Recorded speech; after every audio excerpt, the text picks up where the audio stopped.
there's no one about yet. Will you go now while you have a chance? Or do you want to be seen? No, Harry. You women are all alike.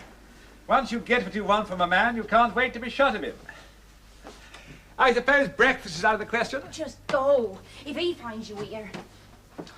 I hope he'll be suitably grateful. In the old days, it was an honour if a boon made love to the wife of a tradesman. The husband positively basked in reflected glory. Something to boast about. Do I look all right? Please. What about next week? Is he off to another of his revival meetings? I suppose so. Good. You're not to come here again. Really? This time, I mean it. Does he suspect? Is that it? I don't know. He says nothing. Well, then. It's not only for his sake as much for mine. How do you think I feel? Gratified, I should imagine. Like a whore. If I died today, I'd go to hell. Do you know that? Quite right, too. The company's better there. I mean, think who you'd meet in the other place. Clergymen, moon-faced fools like that brother of mine. Not to mention your husband. You go mad with boredom. I loathe you. Do you? Splendid. Next week, then. No.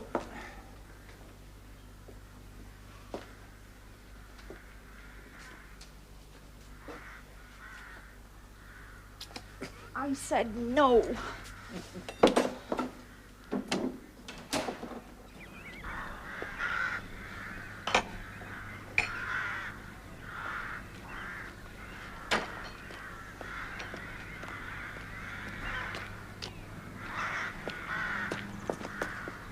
Good morning, Wilfred.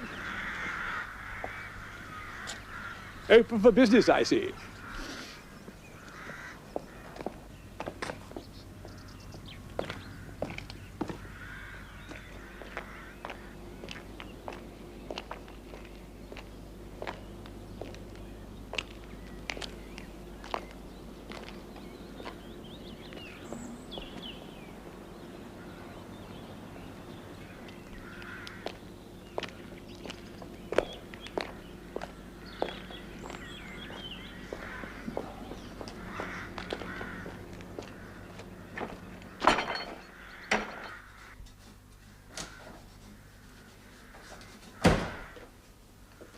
You're early. Eli Tatum was at the meeting. Give me a lift to his farm. That was lucky. Aye. You look tired. It's the Lord's tiredness. I ain't complaining. The night is long. It passes quickly when you're saving souls from Satan. I'm only just up. I'll make breakfast. You had a caller. What? I saw him. The man, Boone. Colonel Boone. Yes, he came looking for you. One of his horses threw a shoe. I told him you were in Greenford at the meeting. He wouldn't wait. It's just as well. These hands don't serve the ungodly. Let him find a smithy elsewhere. I'll not do Satan's work. As you please. You're going to Threlford this week? Threlford? Why should I? To the Papist Church. They got a mission on. Yes? You ain't been there for more than 2 months. They say it's a hellfire sin when a papist stays away from services. We call it going to Mass. Yes, it is. There was a time you used to go. Particular. Every Sunday. You ain't going to the mission then? It's too far and I haven't time. You got a preacher coming up from London. One of them Jesuits. Oh? From London. Well, at least he'll know what hell's like. Maybe you're well off out of it. You know what I think of popery. Not saying there ain't worse.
Coming in here. Somebody's surprised. Talk to the devil. Yes, sir. Good morning. Do you have a local ale? We do. Best in 5 counties, sir. Pint? Yes, please. Yes. I make it a rule always to drink the wine of the country. Oh. You'll be a stranger around here. Yes, I'm conducting the yearly mission at Threlford.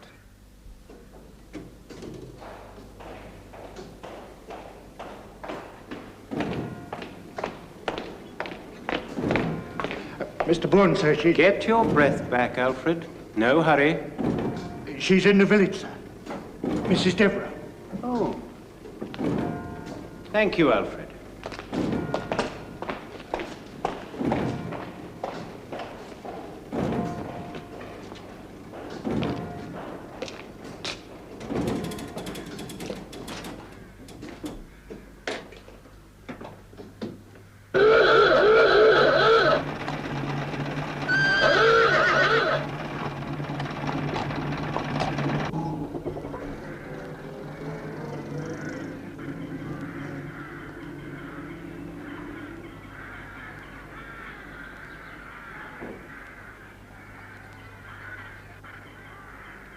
It ain't very often we see you in here, ma'am. Would have been necessary this time if tradesmen stayed at home where they belong.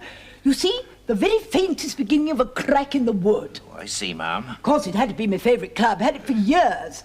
I've called at Mr. Timmons' cottage, but there was no answer. Would you take it? Give it to Timmons when he comes in and ask him what's to be done. If it can be fixed, Timmons will fix it, ma'am. I'll see he gets it. Most kind. Mrs. Devereux? Good afternoon. Mrs. Devereux, forgive me, I have no choice. Well, I am most distressed. I have called at your house on 3 occasions. You have declined to see me. I telephoned. I was not at home. Your note. I had hoped there was a misunderstanding. Every year now you have so kindly placed your garden at our disposal for the parish fete. Most appreciated. Now, suddenly, You must look elsewhere in future, Mr. Boone. But without your patronage, Mrs. Devereux... I dare say you'll survive. Mrs. Devereux, as your minister, I think I am entitled to an explanation. Do you? Well, let us at least say a reason. If I have offended in some way, I suggest you ask your brother what the reason is.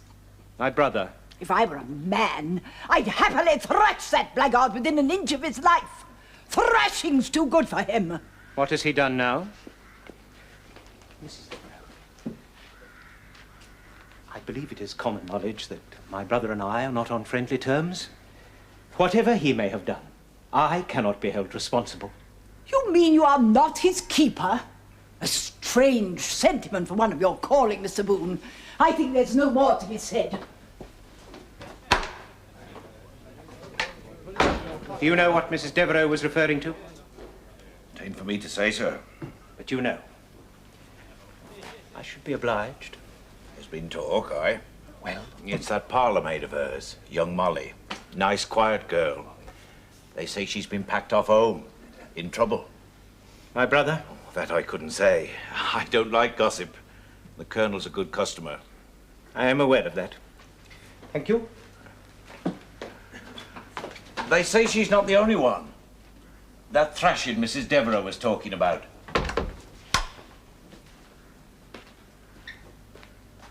Maybe Simeon Barnes is the man as'll give it to him.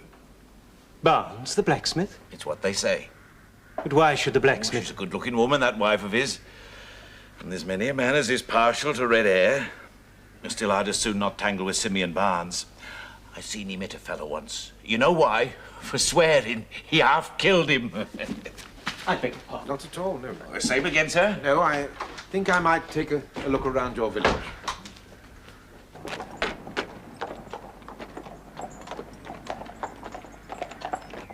Poor old Wilfrid. I'm afraid what they say is true. The fool of the family always goes into the church.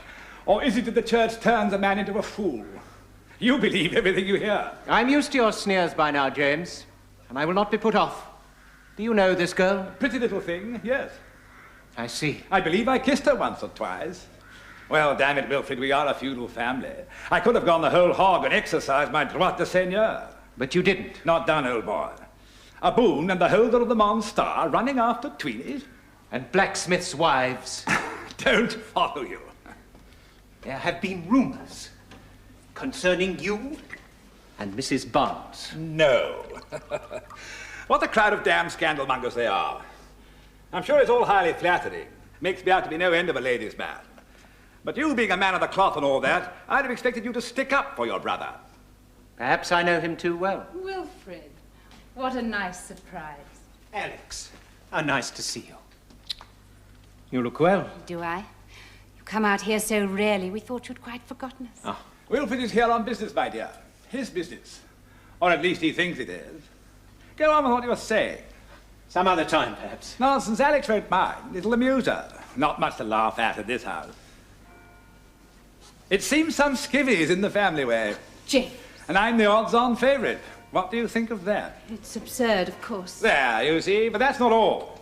I'm also supposed to be chasing after Barnes's wife. You know, the blacksmith. Is that what they say? Being a loyal brother, Wilfrid trotted over to warn me. Well done, Wilfrid. I had no idea that James was in such demand locally. I shall have to revise my opinions. Why, are they so poor?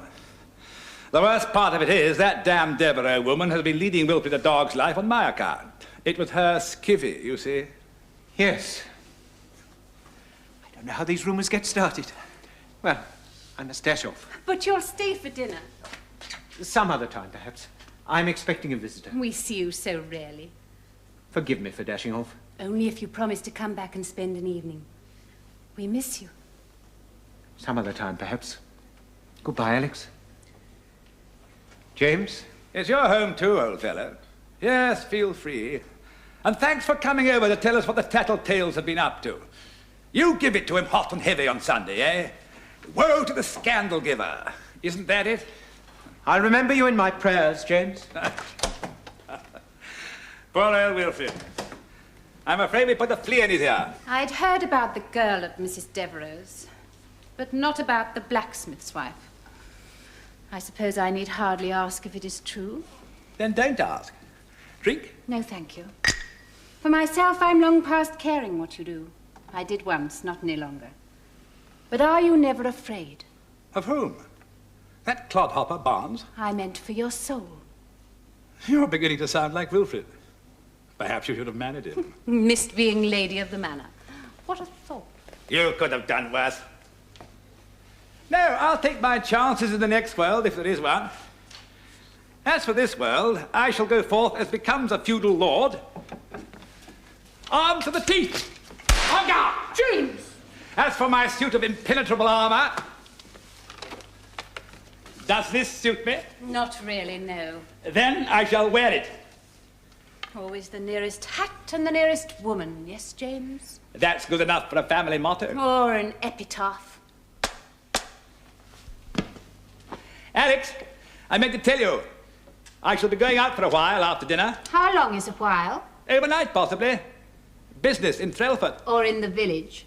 Is the blacksmith going to be away again, then? I married you for 3 reasons, my dear. Your beauty, your sense of humour, and your intelligence. I'm glad to see you still have brains at any rate. Don't forget to wear your hat. Can't you give your meeting a miss for once? I ain't never shirked God's work. I don't intend to start now. I don't often ask favours, Simeon. Stay. And what's to happen to the poor souls who'll come to us for saving? We sit in that committee room from dark to daybreak, and it's in the small hours that the spirit weakens and the devil whispers. Aye, We'll sit there and do battle with him. And when the morning comes, we'll know. We've won. You want me to leave those souls to him? To Satan? No, it's no matter. As them the Lord will point to on Judgment Day and say, could you not watch 1 hour with me in silence? I'll not have that said to me. Nay. Repent ye also, lest ye die in thy sins! Simeon.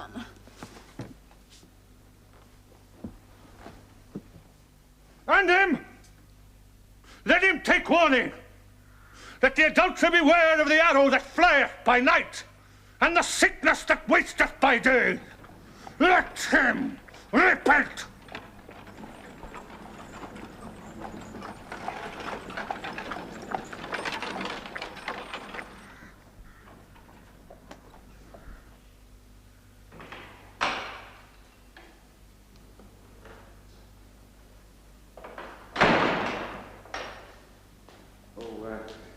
I'm so sorry.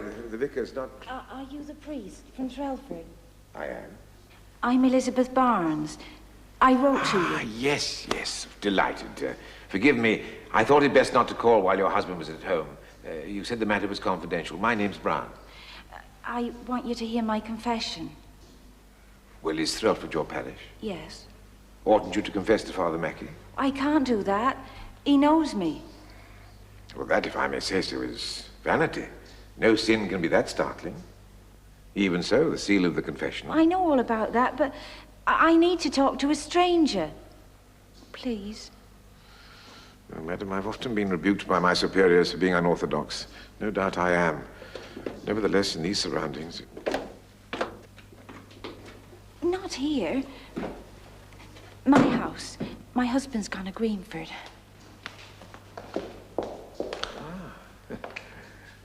How do you do? I think we collided in the end. Oh, did we? I beg your pardon. I had pressing business. Family matters. I've just been admiring your church, Vicar. Ah, yes. It is beautiful. Pity the daylight is beginning to fade. It always looks at its best in the early morning. There are those who will tell you it was love of Gothic architecture instead of love of God that first attracted me to the ministry. Does that matter? Surely it's proverbial that all roads lead to Rome. Oh, forgive me, Reverend. That was in rather poor taste. Let me show you round. Well, I do have something to attend to, and then I shall have to find some way of getting back to Threlford.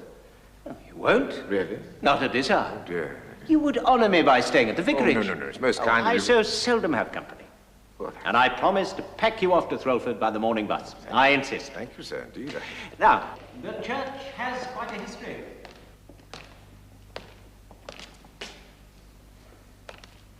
Did you know, Father, that the Boon pennant actually flew in Palestine during the Crusades? An aristocratic family in those days. You mean you aren't any longer? Whenever the wind of change blew, we were the first to sail before it. The Boons were Mohawks under Queen Anne, Mashers under Queen Victoria. We made the mistake of confusing fashion with tradition. Yes, well, of course, the English always were more fashion-conscious than the French. It accounts for the whopping great success of the Reformation. You know, Vicar, I have a passion for old churches. We don't have any, at least not in this country. Thanks to Henry VIII, we had to start all over again from scratch. I often think that while we have the best church, you have the best churches. It's very annoying. Does your husband know about this relationship? I think so. Yes, I'm sure he does. Is he a Catholic? No, he's Presbyterian. He's gone over to Greenford this evening to a revival meeting. I begged him not to. You're expecting this man? Yes. Well, you mustn't see him. It will lead to the end of your marriage and perhaps his. You know that, don't you? I know.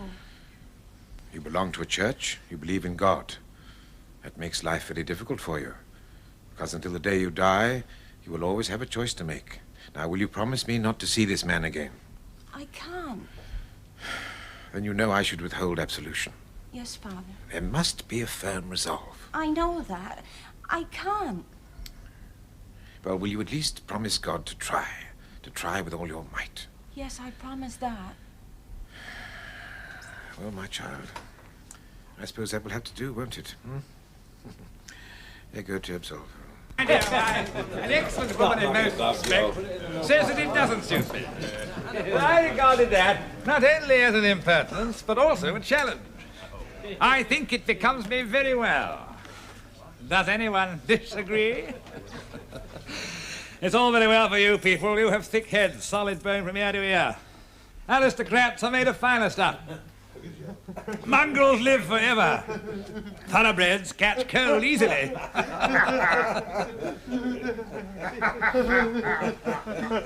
Is something amusing you, my friend? Funny. You mean you think that I am funny? Is that it? Joe don't mean no harm, sir. Then Joe shouldn't put himself in harm's way. Should you, Joe? Lucky for you, I have a pressing engagement. Mustn't keep a lady waiting. The politeness of princes, eh? Oh, if anyone wants a horse shod this evening, the blacksmith's gone to Greenford.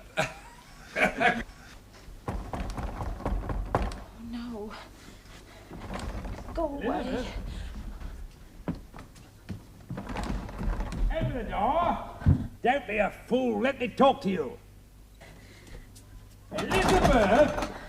I said it's finished. Please go. What the devil's got into you? Open up! If you won't open the door, I'll bring it in! How will you explain that to your husband? Very well. No! Wait.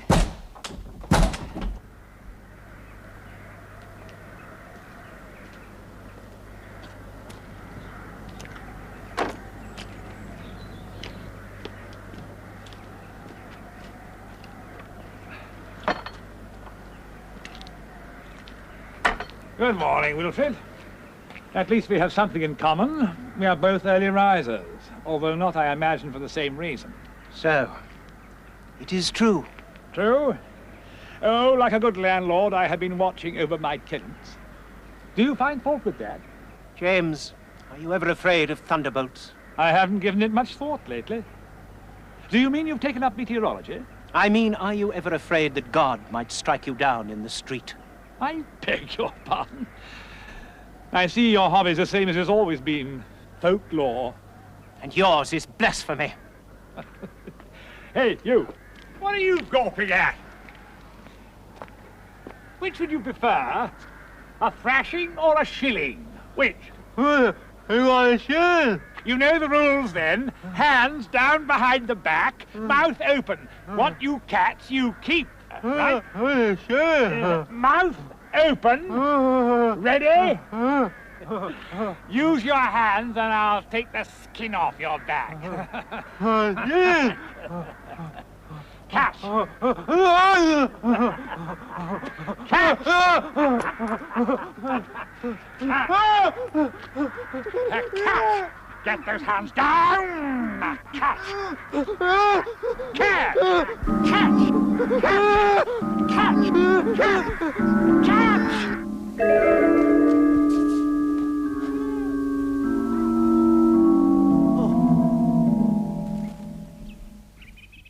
Mr. Gibbs, come here. Hey, look. Oh, my God.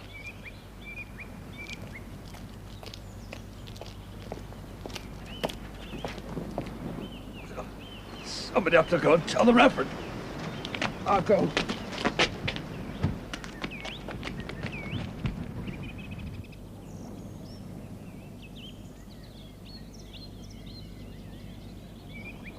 Mr. Burnett. Yes? Mr. Burnett. Yes? Mr. Burnett, it's your brother, something dreadful. My brother? What devilry has he done now? That's just the thing, sir. He ain't done nothing and he won't do nothing. He's dead, sir.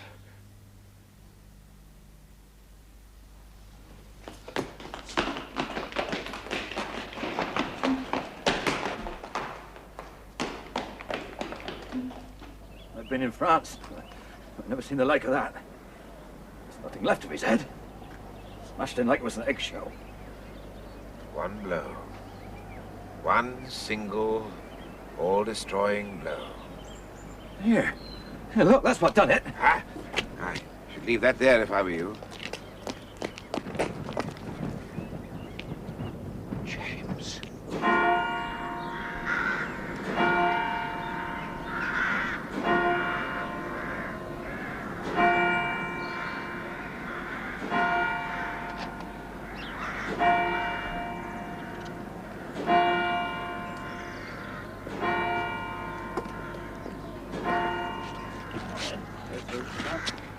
Wait, there.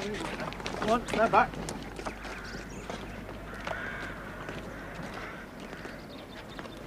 You recognize this hammer, Mrs. Barnes? It's ours.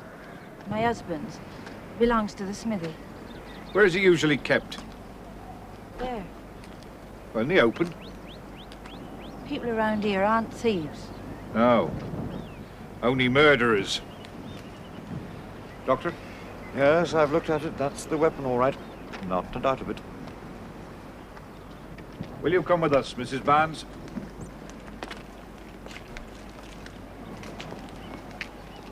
You can laugh all you want to, but I'll tell you this much. It was no human hand. I suppose you're all-powerful God-struck. Never mind all... Careful, Mr. Gibbs. Already today one man has blasphemed, now he lies dead. Mr. Gibbs is a rationalist. Indeed. I don't know what that means. I'm an atheist. There's only one kind of soul I believe in. You see, I'm the shoemaker around here. The devil may have the best tunes, but hardly the best jokes. Look, all I'm saying is they're making a mystery where there ain't none. There's only one man in these parts could have done it, and he's the man that would have done it. I ain't naming no names. But you mean my husband. But they're wrong. Simeon couldn't have. Anyway, he isn't even here. He's in Greenford. More likely halfway to France by now. Take him to blacksmith is a powerfully built man. It's not his match this side of Throff. Then you're wrong, Mr. Gibbs, when you say there's no mystery. There is at least the mystery of why so strong a man should strike so big a blow with so small a hammer. After all, he had several to choose from. Talk. Who else could have done it? Oh, indeed, but I can provide you with an even greater mystery. I've examined the body. Doctor? I'm only saying what anybody who's not a fool could see for himself. Now, to say that the skull had been crushed would be an understatement. Fragments of bone had been driven into the body and into the ground like bullets into a mud wall, and yet only one blow had been struck. Now, Mr. Gibbs says that the blacksmith and no one else could have done it. I never named I'll no go names. even further. I'll say that no one could have done it. Well, Doctor, we know that somebody did. Now, who was it found the body? I suppose I did. What time was that? 7 o'clock, bit after.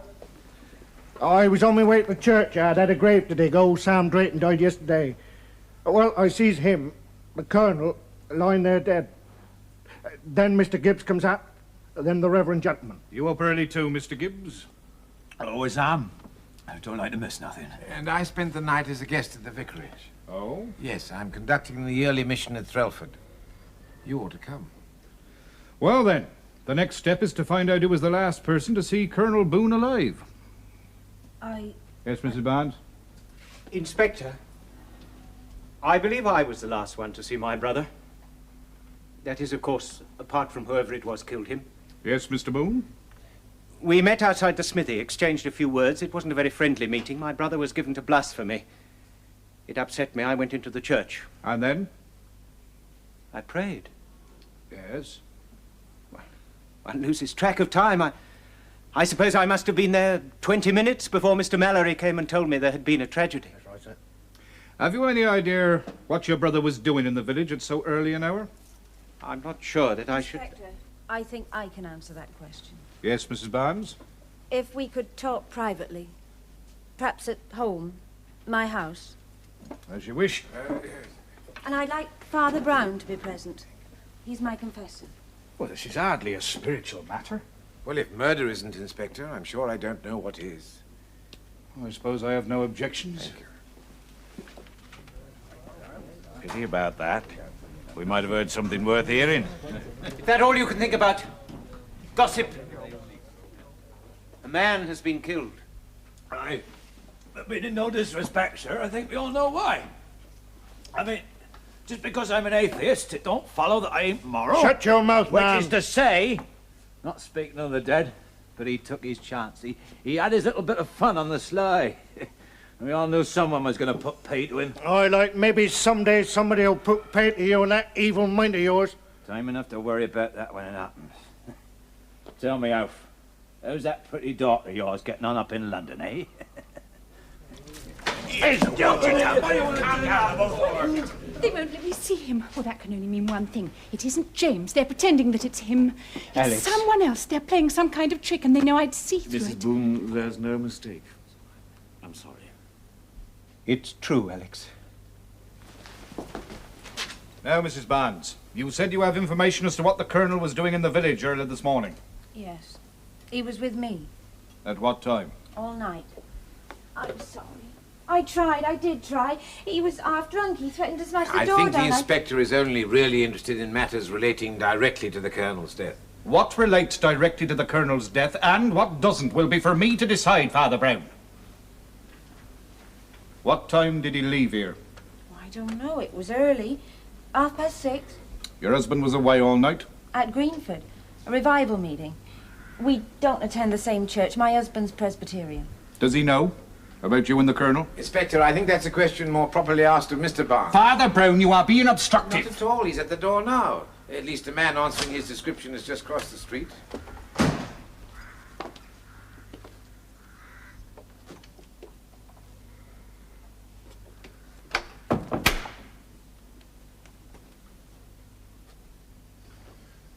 They say Boone is dead.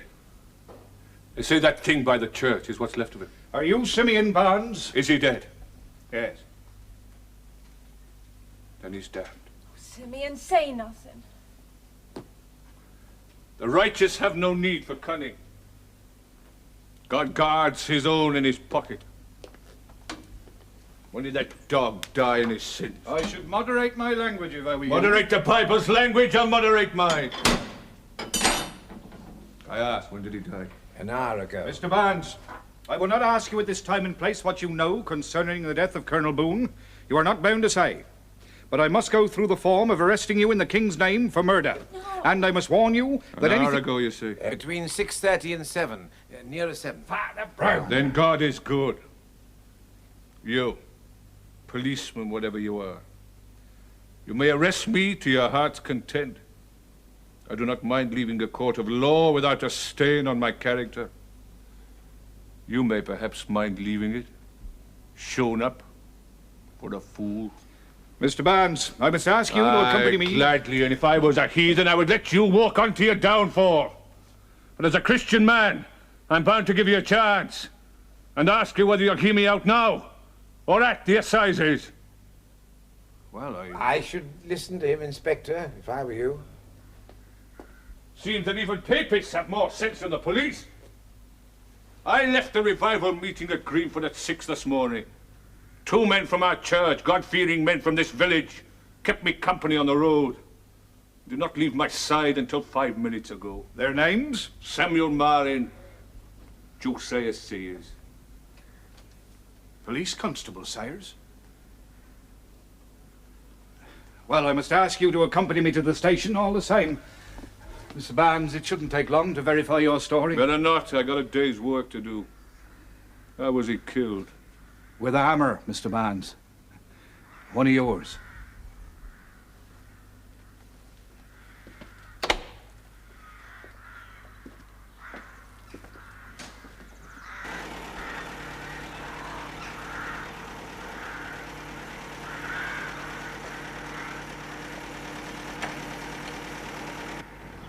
Will they let him go?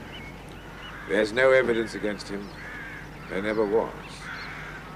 No man wielded that hammer, Mrs. Barnes.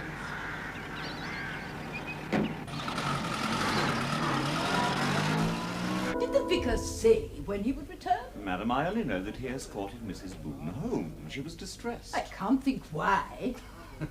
I shall write to him. With the bone of contention removed, there's no longer a reason why we shouldn't have the most successful garden fete yet. You could put that woman's Christian chant into a thimble and have room left over. Funny, only yesterday she was carrying on about Colonel Boone, saying as how if she were a man, she'd give him a proper thrashing. She don't need to be no man. See them arms of hers, thick as oak trees. You ever see her at a golf ball? Knock it clear across the county, she would. Yeah, maybe it wasn't a hammer what done the Colonel in, eh? I tell you that it was. I must say I'm glad to see you're all taking the Colonel's death with such great good humour. How do you feel about it, Mr. Mallory? Me? You should know by now I never gossip about my patients, but you will remember it was I who advised you to get your daughter away from here. Are you taunting me with that? No, I'm merely saying that you have as much reason as any man to be glad of what's happened. It's a thought that might occur to the police. I'll tell you something, Doctor. If I'd wanted to kill him, I wouldn't have waited this long. I'd have done it then. How is your daughter? I don't know. Aren't you in touch with her? I haven't got a daughter no more, thanks to him. I reared her proper like her mother wasn't like I am. And then she goes and does this. Gets herself with this bastard and shames me before the village. She made a mistake. Maybe that's what doctors call it, a mistake. I tell you, I'd as soon have seen her dead. And him, Colonel Boone? Well, he is dead. I'll not mourn for him, and I won't be the only one. Let the police come and ask their questions. I'm a match for them. Ah, Father, a drink? Thank you, yes, a small ale, if I may. Is there a bus back to Threlford? You missed one, sir. Next one's 12 o'clock. You leaving us, Father? Yes, I've done my errand. Perhaps I'll have time for a closer look at your church. Our people, you know, have a personal interest in old English churches. And in murder? As a sin, yes. Also, I must confess, a private weakness for puzzles. Such as why the blacksmith should use a little hammer when there were 10 larger ones there for the taking. The blacksmith has been cleared by the police. Oh, the devil, you say? Well, that fits in with my own theory. You remember I said earlier that no one could have struck that blow? Well, obviously somebody must have. Well, why not a woman? A bold woman could commit 10 murders with a light hammer and never turn a hair, but with a heavy hammer she couldn't kill a beetle. Are you talking about Mrs. Barnes? Vicar, I'm glad you've come back. Have you heard? The blacksmith has been cleared. But that cannot be if he didn't now, do it. Listen to me. 9 times out of 10, the person who most hates the wife's lover is the wife herself. Now, take your brother and Mrs. Barnes. Now, who knows what treachery he may not have shown her? No. You didn't know him. I mean that, like many doctors, your mental processes are sound enough. It's your physical science that's impossible. I agree that a woman will want to kill her lover more than her husband will. Indeed, she has more reason to. But no woman ever born could have smashed a skull like that. No, of course not. The man was wearing an iron helmet. The blow shattered it like glass. Have you looked at Mrs. Barnes? Have you looked at her arms? You can say what you like, Father. I stand by what I said. No one but an idiot would use a little hammer when there was a larger one there. Of course. That's it. What's it? No one but an idiot. Well, I am a priest, and a priest should be no shedder of blood. I mean, he should bring no one to the gallows. But I thank God that I see the criminal now. For he is a criminal who cannot be hanged. You will not denounce him? I must. But his life is spared. Mr. Briggs, ring up the inspector. Tell him we have his murderer here. Now, yes, steady, steady. Poor Joe. It should have occurred to me sooner. You accuse him? Father Brown, I was not the last to see my brother alive. When I left him and went into the church, he was tormenting Joe, throwing coins at him. It was one of his games. He could be cruel as thoughtlessly as another man would toss aside a cigarette end. Later, when he was dead, I saw Joe in the church. He had never been inside before in his life. He was praying. And you think that Joe turned on him? Well, I'm not sure there would be motive enough, but... Don't you see, Doctor? This answers both the riddles. The 2 riddles are the smallness of the hammer and the violence of the blow. The smith would have had the blow, but he would never have chosen that hammer. His wife would have chosen that hammer, but could not possibly have delivered the blow. Joe could have done both. A madman isn't given to logic. And have you never heard, Doctor, that a maniac can summon up the strength of 10 men? Joe, that's it. Of course, it must be the answer. Of course. Father. Mr. Boone, I really must congratulate you. Yours is the only theory yet propounded that holds water in every respect. It is quite unassailable. I knew it. I think, therefore, you deserve to be told on my positive knowledge that it's not the true one. That ale's very good. Thank you. Not the true one. Professional jealousy. You solved it and he didn't. These popish priests are as vain as women. Inspector. Oh. Be gentle with him, Inspector. Now, my lad, I want a word with you about the Colonel. You know what I'm talking about, Joe, don't you? Just tell me what happened. Now, don't be afraid, Joe. Tell the inspector. You were with him when it happened, right, Joe? Yeah? I with a hammer. You hit him with a hammer, right?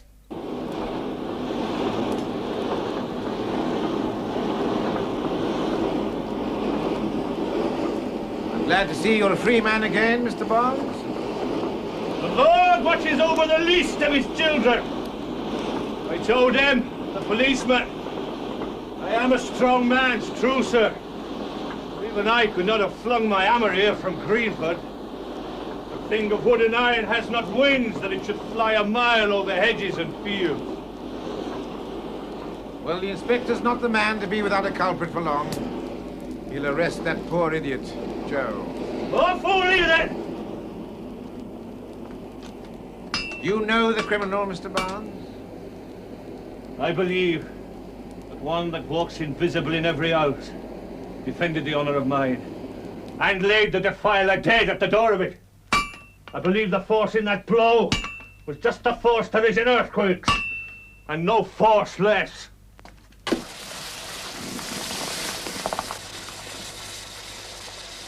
A law of nature. Yes.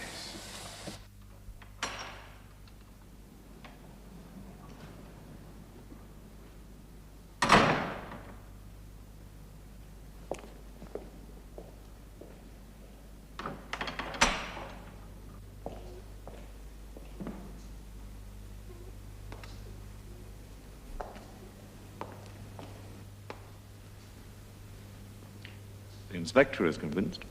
I mean that it was Joe. Yes. Yes, I thought he would be. But you, sir, seem to have some secrets in this dark business. May I ask, are you going to keep them to yourself? Doctor, there's a very good reason why a man of my trade should keep things to himself when he's not sure about them. Because it's his duty to keep them to himself when he is sure about them. But with you, I will go to the extreme limit of my custom. I'll give you two very large hints. Very good of you. The blacksmith said the blow came about by miracle. It did not, except insofar as man is himself a miracle, with his strange, wicked, yet half-heroic heart. The force that smashed that skull is a force well known to scientists. Indeed, one of the most frequently debated laws of nature. And the second hint? The blacksmith told the inspector that his hammer did not have wings to fly a mile across country. Well, he came very near to the truth then, without knowing it. Excuse me.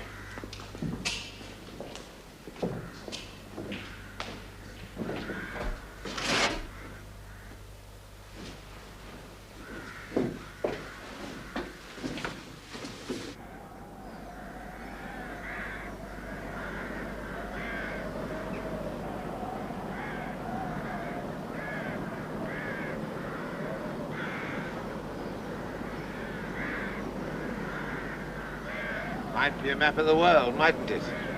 Yes. I think there's something very dangerous about these high places, even to pray from. You mean that one may fall over? I mean that one's soul may fall, even if one's body doesn't. I scarcely understand you, Father. Catholic dogma. And that blacksmith, he's a good man, but not a Christian.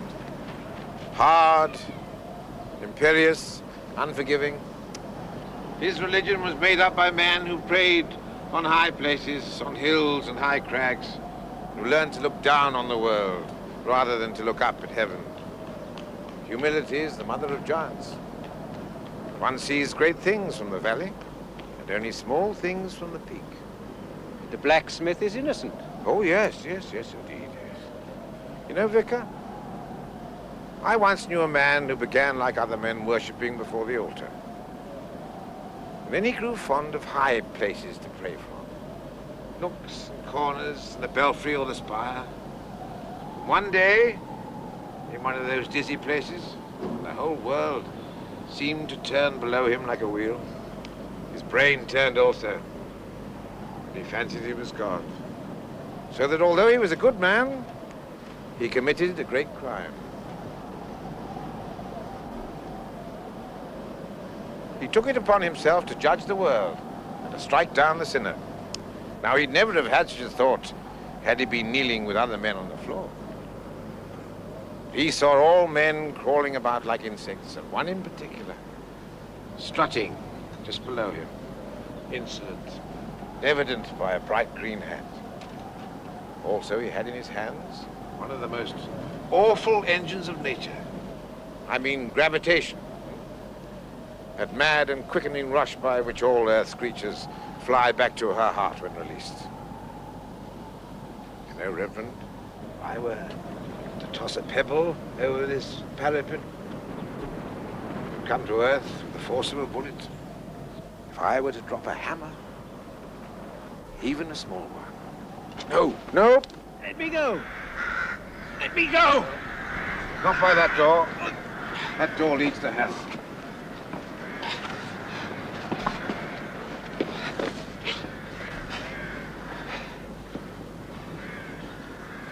How do you know all this? Are you a devil? I'm a man.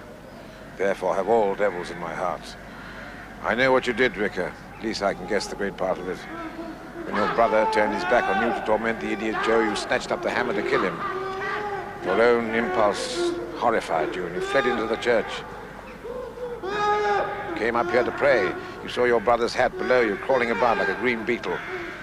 And something snapped in your soul. You let God's thunderbolt fall.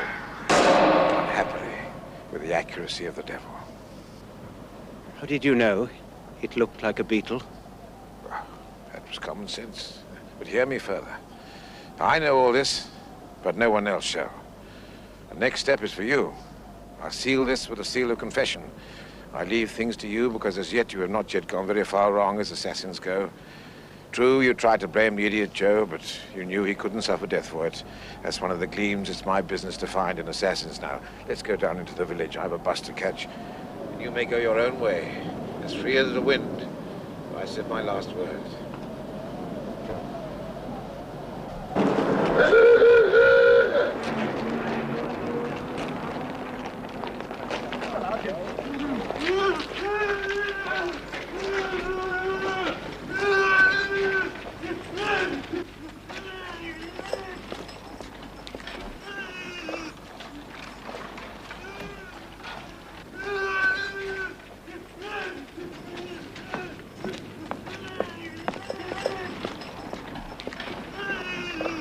Inspector, I wish to give myself up. I have killed my brother.